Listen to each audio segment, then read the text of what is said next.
fourth Sunday of Lent. First reading, a reading from the book of First Samuel. A reading from the book of First Samuel. In our first reading, Samuel was commissioned by God to go into the house of Jesse.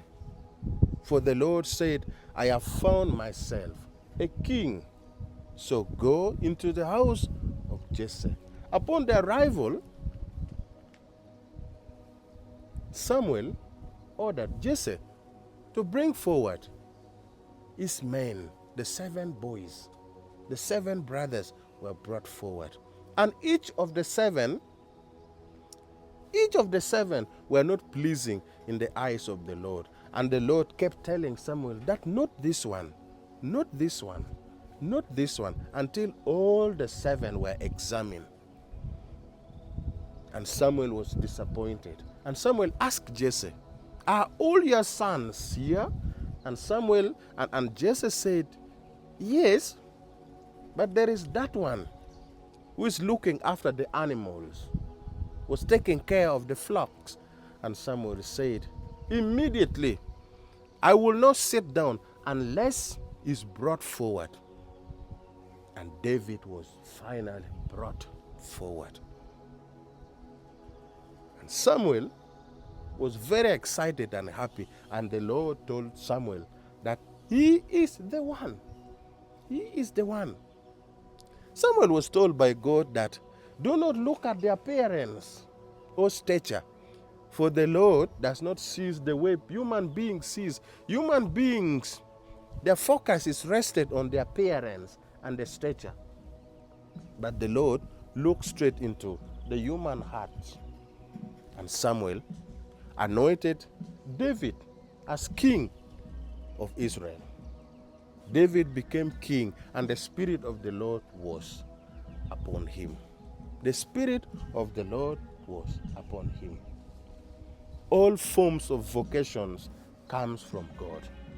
That's why in the life of the people of Israel, I keep saying, in the life of the people of Israel, God gave them prophets, priests, and kings.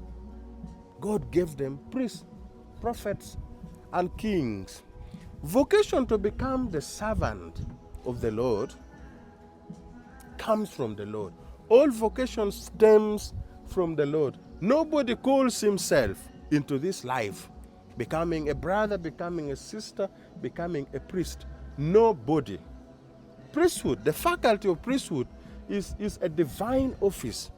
Priesthood is not a human institution, a divine office. One is called.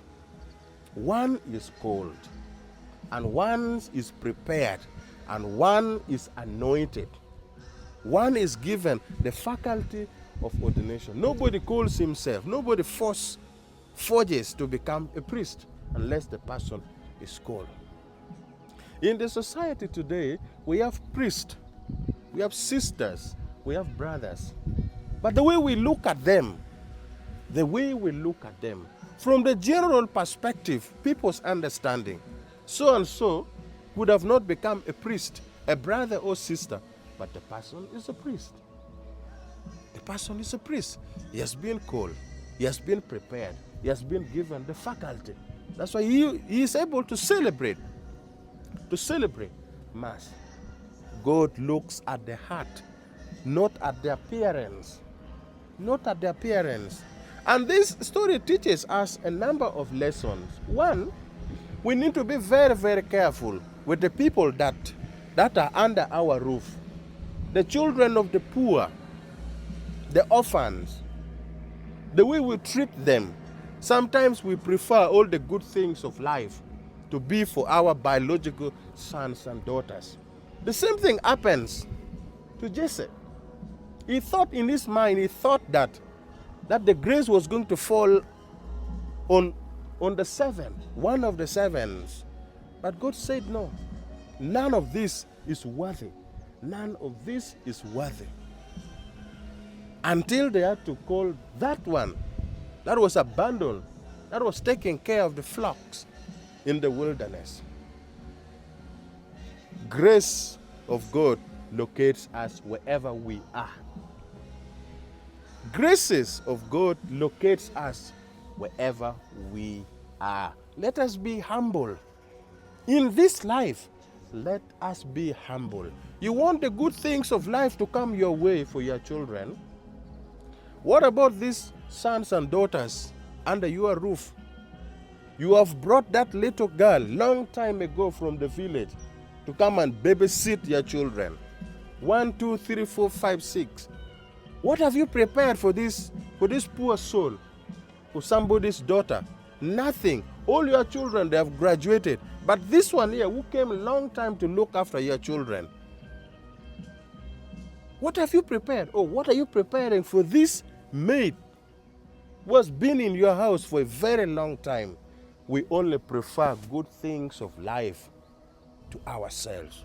Everything must be mine, mine and my family, I and my family, I and my family. We have become egocentric, self-centered. And each time we do this, the grace of God does not locate us. The grace of God does not locate us.